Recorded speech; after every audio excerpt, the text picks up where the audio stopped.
Hi hello welcome to our channel. నేను మీ anchor journalist Jagadish. Vinayaka Chavithi సందర్భంగా విశాఖపట్నంలో కొలువుదీరిన గణనాథులు ప్రత్యేక రీతిల్లో ప్రత్యేక థీమ్స్తో ఆవిష్కరించబడి భక్తజన సందోహాన్ని ఆకర్షిస్తూ ఉన్నాయి. సో అట్లా ఆకర్షిస్తూ ఉన్న గణనాథుల్ని మీకు పరిచయం చేయడం కోసం నేను స్టోరీ చేస్తూ ఉన్నానండి. సో ఇప్పుడు నేను గాజువాక లంక గ్రౌండ్స్లో ఉన్నాను. ఇక్కడ ఒక గణనాథుడు అద్భుతమైన రీతిలో అద్భుతమైన ప్రత్యేకమైన థీమ్తో ఆవిష్కరించబడ్డారు. సో ఆ గణనాథుడు ఏ రీతిలో ఉన్నారు ఏంటి అది మీకు తెలియజెప్పే ప్రయత్నం చేయడం కోసం నేను ఈ స్టోరీ చేస్తున్నాను. ఆ గణనాథుడిని చూపించేస్తాను. వ్యూస్ ఇప్పుడు మీరు చూస్తున్నారు కదండి, సుందర వస్త్ర మహాగణపతి ఆకారం ఎట్లా ఉంది, స్వామివారు ఏ రూపంలో కొలువై తీరున్నారు. యాక్చువల్గా మీరు ఆ బేస్ కూడా చూస్తే అంటే ఆయన స్వామివారిని 1,00,000 చీరలతో అలంకరిస్తూ ఒక విగ్రహంగా తయారు చేశారని తెలుస్తుంది. అలాగే విగ్రహం హైట్ ఆల్మోస్ట్ 111 అడుగులు అన్నట్టు తెలుస్తుంది. సో దానికోసం వాళ్ళని అంటే కమిటీ వాళ్ళని అడిగి తెలుసుకుందాం. సో ఆ బేస్ కూడా చూడండి, ఆయన అంటే స్వామివారిని కూర్చోబెట్టిన బేస్ కూడా వస్త్రాలతోనే అలంకరించారు. సో ఈ విధంగా ఒక డిఫరెంట్ థీమ్తో వీళ్ళు వచ్చారండి. ఈ థీమ్తో మన రాష్ట్రాన్ని తెలుగు రాష్ట్రాల్లోనే కాకుండా దేశంలో కూడా ఇలాంటి థీమ్తో ఈ విగ్రహం ఏది తయారవ్వలేదు. సో ఇది ఒక డిఫరెంట్ థీమ్గా ప్రజలందరూ కొలుస్తూ ఉన్నారు. ప్రజలందరూ భక్తిభావంతో ఇక్కడికి వస్తూ స్వామివారిని అర్చించుకుంటూ ఉన్నారు. న్యూస్ ఇక్కడ మనతో పాటు ఇక్కడ పూజారి గారు ఉన్నారండి. పూజారి గారిని అడిగి ఇక్కడ ఈ విగ్రహ విశిష్టత ఏంటో తెలుసుకునే ప్రయత్నం అయితే చేద్దాం. స్వామి నమస్తే అండి. స్వామి ఇప్పుడు చీరలతో అలంకరించారన్నారు కదా, ఎన్ని చీరలు ఏంటి అంటే ఎలాంటి చీరలతో అలంకరించారు, అసలు ఈ విశిష్టత విగ్రహ విశిష్టత ఏంటి? ప్రతి సంవత్సరం కూడా మన ఈ లంకావరం మైదానంలో వినాయక చవితి ఉత్సవాలు జరగడం అనేది మనం చూస్తూనే ఉన్నాం. ఒక్కొక్క సంవత్సరం ఇప్పటి వరకు కూడా ఎప్పుడూ కూడా మట్టితోనే స్వామివారి యొక్క ప్రతిమను అనేది తయారు చేయడం జరిగింది. ఈ సంవత్సరం వినూత్నంగా వస్త్రాలతో స్వామివారిని ఏర్పాటు చేసి ఈ వస్త్రాలన్నీ కూడా భక్తులకి పంచే ఆలోచనలో అంటే స్వామివారి ప్రసాదం అందజేయాలనే ఆలోచనలో వస్త్రాలతో స్వామివారిని సుందరంగా తీర్చిదిద్దారు. కాబట్టి స్వామివారి యొక్క పేరు కూడా సుందర వస్త్ర మహాగణపతి. వస్త్రం అంటే చీరలు, సుందరం అంటే చూడడానికి కనువిందుగా కనబడేది. కాబట్టి మహాగణపతి అంటే ఒక ఎత్తైన స్థాయిలో అంటే ఇంత అంతనే కాదు, ఒక ఎత్తైన భారీ విగ్రహం కాబట్టి మహాగణపతి అని చెప్పేసి సుందర వస్త్ర మహాగణపతి అని చెప్పేసి నామకరణం చేసి భక్తులకు దర్శనం అయితే కల్పించడం జరుగుతుంది. స్వామి యాక్చువల్గా అంటే వినాయక చవితి సందర్భంగా పెట్టిన విగ్రహాలు ఏవైనా కూడా నిమజ్జనం చేయడం జరుగుతుంది. అంటే క్లేతో చేసిన మట్టితో చేసినవి అక్కడక్కడ నిమజ్జనం కూడా చేయడం మనం చాలాసార్లు చూసాం. ఇక్కడ వస్త్రాలతో చేశారు కదండి, స్వామివారిని ఎలాగా అంటే పంపించేటప్పుడు ఏ రీతిలో పంపిస్తారు, ఎలా చేస్తారు? అంటే మనం యాక్చువల్గా ఏంటంటే వస్త్రాలతో స్వామివారి మహావిగ్రహం అనేది ఆవిష్కరణ చేయడం జరిగింది. ఉత్సవ విగ్రహం అనేది మట్టితో ఏర్పాటు చేయడం జరిగింది. ఈ యొక్క మట్టితో ఉన్న ఉత్సవమూర్తిని అయితే నీటిలో నిమజ్జనం చేయడం జరుగుతుంది. ఈ యొక్క వస్త్రాలతో ఉన్న గణపతికి ఏంటంటే పుష్పాలతో అభిషేకపూర్వకంగా పుష్పాభిషేకం చేసి వస్త్రాల విసర్జన చేసి అందరికీ ఇవ్వడం జరుగుతుంది. స్వామి అంటే వస్త్రాలు వాడినప్పుడు అంటే ఇక్కడ తీసుకున్న జాగ్రత్తలు, ఎందుకంటే వస్త్రం అనేది అంటే అట్లా నిలబడడం అనేది చాలా కష్టమైన ఇది కదండి. అంటే మట్టితో విగ్రహాన్ని అంటే వెనకతలు ఏమైనా స్కెల్టిన్ లాగా చేస్తూ అంటే అట్లాగే ఏమైనా వస్త్రాలు ఏమైనా అద్దడం జరిగిందా? వెదురు బొంగుతో ముందుగా స్కెల్టన్ తయారు చేసుకుని దాని మీద వస్త్రాలు అనేది కట్టడం జరిగింది. వెదురు బొంగుతో ముందు స్వామివారి యొక్క ఆకారాన్ని మొత్తం కూడా తయారు చేసుకుని దాని మీద వస్త్రాలు అనేది అలంకారం చేయడం జరిగింది. స్వామి ఇక్కడ వచ్చే భక్తులు స్వామివారిని చూసి ఏ విధంగా ప్రతిస్పందిస్తున్నారు, ఏ విధంగా భక్తిభావంతో వాళ్ళ అనుభూతులు పంచుకుంటున్నారు? అంటే ఇక్కడికి వచ్చే భక్తులందరూ కూడా ఏంటంటే వస్త్రాలతో చేయడం అనేది ఇదే మొట్టమొదటిసారి కాబట్టి ఇప్పటివరకు ఎవరు కూడా చేయలేదు. కాబట్టి కొంచెం అందరూ కూడా ఆసక్తిగా చాలా బాగుంది అన్నట్టు చాలా ఆశ్చర్యానికి గురయ్యి అంటే వస్త్రాలతో చేస్తారా, వస్త్రాలతో కూడా గణపతిని తయారు చేస్తారా అని చెప్పేసి అందరూ కూడా స్వామివారిని చూడడానికి రావడం అయితే జరుగుతున్నారు. స్వామివారికి ఎలాంటి పూజలు చేస్తూ ఉంటారండి? ప్రతినిత్యం కూడా స్వామివారికి ఉదయం సాయంత్రం విశేష అర్చనలు, అలాగే విశేషంగా లక్ష్మీ గణపతి హోమం, ప్రత్యేకమైన కుంకుమార్చనలు ఇలాంటివన్నీ కూడా విశేషంగా స్వామివారికి జరగవలసిన పూజా కార్యక్రమాలు కూడా జరుగుతుంటాయి. స్వామివారి విగ్రహ ఎత్తు ఎంత ఉండొచ్చు అండి అప్రాక్సిమేట్ గా? సుమారుగా అందరూ చెప్పడం ఏంటంటే ఒక 100 అడుగులు ఉంటుంది అన్నట్టు చెప్పారు. 100 అడుగుల భారీ విగ్రహం.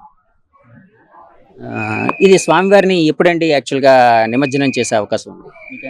మామూలుగా మనం ఏంటంటే ప్రతి సంవత్సరం కూడా 21 రోజు అనేది ఏర్పాటు చేయడం జరుగుతుంది. అంటే ఈ నెల 17వ తారీఖు నిమజ్జనం. కాకపోతే మధ్యలో గ్రహణం వచ్చింది కాబట్టి దానికోసం వైదికోత్తములతో సంప్రదించి గ్రహణం అనంతరం ఉంచాలా లేదంటే విసర్జన చేసేయాలనేది ఆలోచించుకొని దాన్ని బట్టి అది ప్రకటన చేయడం అనేది జరుగుతుంది. థ్యాంక్ యూ అండి. ఇక్కడ సుందర వస్త్ర మహాగణపతి స్వామివారి కమిటీ నిర్వాహకులు అయితే ఉన్నారండి. వాళ్ళతో మాట్లాడి ఈ థీమ్ ఎలా స్టార్ట్ అయింది ఏంటి తెలుసుకునే ప్రయత్నం అయితే చేద్దాం. మేడం నమస్తే అండి. మేడం అంటే యాక్చువల్గా వస్త్రాలతో గణపతి అనేది యాక్చువల్గా వినూత్నమైన కాన్సెప్ట్. సో ఈ కాన్సెప్ట్ ఎలా వచ్చింది? ఎందుకంటే నాకైతే ఇక్కడ తెలుసు, అంటే నేను చాలాసార్లు ఇక్కడికి వచ్చాను, క్లేతో మట్టితో చేయడం, అత్యంత పెద్ద విగ్రహాలు తయారు చేయడం ఇలాంటివన్నీ జరిగాయి. ఇప్పుడు వస్త్రాలతో ఎలా చేశారు ఏంటి, దానికి ఏమైనా బ్యాక్ అండ్ స్టోరీ ఏమైనా ఉందా? ఉందండి. యాక్చువల్లీ ఎస్వి ఎంటర్టైన్మెంట్స్ చాలా ఇయర్స్ నుంచి వినాయక చవితి ఉత్సవాలు అనేవి చేస్తున్నాయి గాజువాకలో. కానీ ఎక్కువగా మేము మట్టితోనే చేస్తామండి. ఎకో ఫ్రెండ్లీగా వాటర్ కలర్స్ అండ్ క్లే వాడి, వెదురు బొంగులు వాడి మాత్రమే ఇన్ని సంవత్సరాలు మేము చేసాము.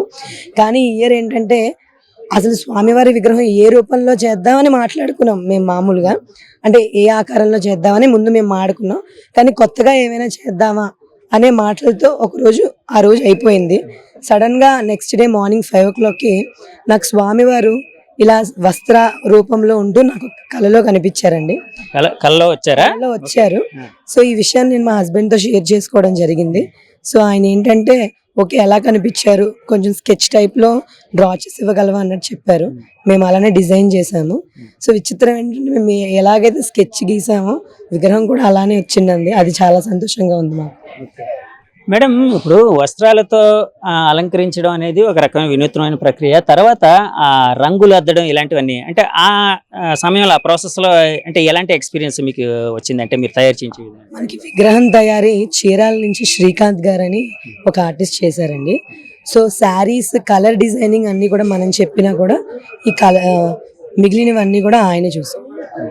ఇవి సారీస్ ఎలాంటి సారీస్ మేడం? అంటే కొంతమంది పట్టు చీరలు అంటున్నారు, కొంతమంది సిల్క్ అంటున్నారు, ఇలా అంటున్నారు. ఎలాంటి చీరలతో చేశారు? ప్యూర్ పట్టు శారీస్, గద్వాల్ టైప్ అయితే కాదండి, నార్మల్ సిల్క్ శారీస్. మేడం స్వామివారిని అంటే నిమజ్జనం చేసేటప్పుడు ఘనమైన వీడ్కోలు పలికేటప్పుడు ఏ విధంగా చేయబోతున్నారు ఏంటి అంది? అంటే వస్త్రాలతో చేశారు కదా, అంటే మామూలుగా విగ్రహాలని మనం తీసుకొని వెళ్ళి స్వామివారిని నీటిలోని ఒక ప్రవాహంలో వదలడం, లేకపోతే అలా నిమజ్జనం చేయడం జరుగుతుంటుంది. లేకపోతే క్లే అంటే వాటర్తో ఏదో రకరకాల ప్రాసెస్లోని ఒక ఆర్గానిక్ పద్ధతిలో చేయడం జరుగుతుంటుంది భక్తిభావంతో. ఇక్కడ స్వామివారిని ఎలాగ విసర్జన చేయబోతున్నారు ఈ వీడ్కోలు స్వామివారికి పసుపు కుంకుమ విభూతితో అభిషేకం చేసి తర్వాత అలా ఆ విధంగా నిమజ్జనం ప్లాన్ చేసాం మేము ఈ ఇయర్. పసుపు కుంకుమ విభూది పూలు.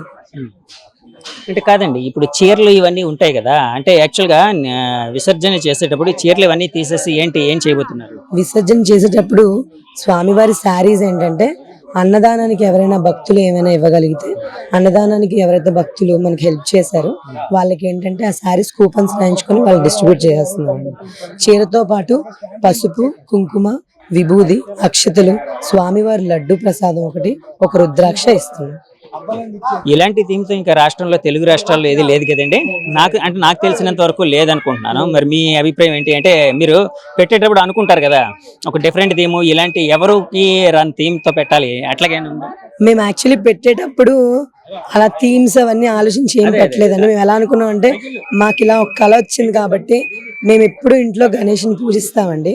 సో ఎవ్రీ ఇయర్ మట్టితో పెడతాం కదా, ఈ ఇయర్ ఇలా కళ వచ్చిందంటే స్వామివారు మాతో చీరలతో పెట్టించుకోవాలనుకుంటున్నారు, ఏమో వాళ్ళ అమ్మగారి రూపాన్ని ఆయన చూపించాలనుకుంటున్నారేమో, చీరతో పెట్టించుకోవాలనుకుంటున్నారని మేము ఆ ఉద్దేశంతో మాత్రమే పెట్టడం జరిగింది. అలా థీమ్స్ అవేం అసలు ఆలోచించలేదండి. Thank you madam. ఇక్కడ మనతో పాటు ఇక్కడ గణేష్ గారు ఉన్నారండి. అంటే ఈ కమిటీ నిర్వాహకులు, చైర్మన్ అంట ఈయన.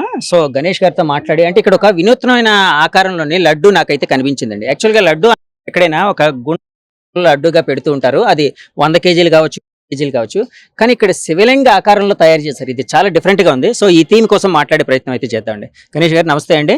సార్ ఇప్పుడు యాక్చువల్గా నేను చాలా చోట్ల చూసాను లడ్డు నేను చెప్పినట్టు గుండ్రమైన ఆకారంలో ఉంటుంది. ఇక్కడ ఈ ఆకారంలో చేశారు కదా, దానికి ఇన్స్పిరేషన్ ఏంటంటే ఈ థీమ్కి డిఫరెంట్గా? అందరికీ నమస్కారం. యాక్చువల్లీ సార్, 2 తెలుగు రాష్ట్రాలు విడిపోయిన తర్వాత మన తెలంగాణలో ఖైరతాబాద్ వినాయకుడు ఎంత ఫేమస్, మన ఆంధ్రాలో గాజువాక లంకా మైదానంలో గణనాథుడు అంతే ఫేమస్. అదే 2014 వరకు ఖైరతాబాద్కి తాపేశ్వరం నుంచి స్వామివారికి భారీ లడ్డు ప్రసాదం వెళ్ళేది. తర్వాత గాజువాక గణనాథుడికి తాపేశ్వరం నుంచి భారీ లడ్డు రావడం సాంప్రదాయంగా మారింది. ఆ సాంప్రదాయం ప్రకారం ప్రతి సంవత్సరం తాపేశ్వరం సూరుచి ఫుడ్స్ వాళ్ళు ఒక భారీ లడ్డు ప్రసాదాన్ని స్వామివారికి ప్రసాదంగా పంచుతారంటే నిమజ్జనానికి కరెక్ట్గా 9 రోజుల ముందు ఆ లడ్డు స్వామివారి చెంతకు చేరుతుందండి. ఇవన్నీ చూసిన ఒక వ్యక్తి తెనాలికి చెందిన మిర్చి స్నాక్స్ అనే ఒక కంపెనీ వాళ్ళు వాళ్ళు కూడా ఈ సంవత్సరం మన గాజువాక గణనాథుడికి ఒక భారీ లడ్డు ప్రసాదాన్ని ఇవ్వడానికి ప్లాన్ చేసుకున్నారు. దాంట్లో భాగంగా ఈసారి మన గాజువాక గణనాథుడికి వాళ్ళు 2.5 టన్నులు అండి, సుమారు ఈ లడ్డు వెయిట్ వచ్చేసి 2500 కేజీలు శివలింగం ఆకారంలో తయారు చేసి వాళ్ళు నిన్న మధ్యాహ్నం నిన్న మార్నింగ్ మన గణనాథుడికి ప్రసాదంగా పెట్టడం జరిగిందండి. లోపల ప్లేస్ సరిపోవడం వల్ల మన మహావిష్ణు స్వామివారి దగ్గర ఈ ఏర్పాట్లు చేయడం జరిగింది. ఈ యొక్క లడ్డూని కూడా సుమారు 16 మంది వర్కర్స్ 4 రోజుల పాటు వర్క్ చేశారండి. నియమనిష్టలతో స్వామివారి మాలలు ధరించి ఈ యొక్క లడ్డూ ప్రసాదాన్ని కూడా తయారు చేయడం జరిగింది. ఇంకో 3 రోజుల్లో ఈ లడ్డూ ప్రసాదం కూడా జనాలందరికీ పంచడం జరుగుతుందండి. గణేష్ గారు, యాక్చువల్ స్వామివారి విగ్రహాన్ని తయారు చేశారు కదండి, అంటే వస్త్రాలతో అలంకరించి ఒక వినూత్నమైన కాన్సెప్ట్తో చేశారు కదా, అది చేయడానికి ఎన్ని రోజులు పట్టింది మీకు? అది సుమారు 2 నెలల పైన పట్టిందండి. ఆ విగ్రహం కళాకారులు కూడా చీరాలకి చెందిన శ్రీకాంత్ గారు బృందం 26 మంది 2 నెలల పాటు డే అండ్ నైట్ శ్రమించి చేయడం జరిగిందండి. స్వామివారికి వాడిన వస్త్రాలు కూడా సూరత్ నుంచి, తమిళనాడు నుంచి, వెస్ట్ బెంగాల్ నుంచి తెప్పించిన శారీస్తో స్వామివారి విగ్రహం తయారు చేయడం జరిగింది. ఈ యొక్క విగ్రహానికి వాడిన స్వామివారి ప్రసాదం కూడా, వస్త్ర ప్రసాదం అన్ని కూడా ప్రజలు ఆల్రెడీ అన్నదానికి సంబంధించిన విరాళాలు తీసుకున్న వాళ్ళందరికీ కూడా మనం 5 రోజుల పాటు క్యాంప్ రన్ చేసి అన్ని ఉచితంగా మనకి ఇవ్వడం జరుగుతుంది. శారీస్ అన్ని కూడా అన్నదానంకి స్పాన్సర్ చేసిన అందరికీ ఇవ్వడం జరుగుతుందండి. అవి కూడా మన నిమజ్జనం తర్వాత 5 రోజుల పాటు క్యాంప్ రన్ చేసి అన్ని ఇవ్వడం జరుగుతుందండి. ఇప్పుడు భక్తులు స్వామివారిని దర్శించుకోవడానికి ఎప్పటి వరకు రావచ్చు? స్వామివారి నిమజ్జనం ఎప్పుడుంది? 17వ తారీఖు సాయంత్రం వరకు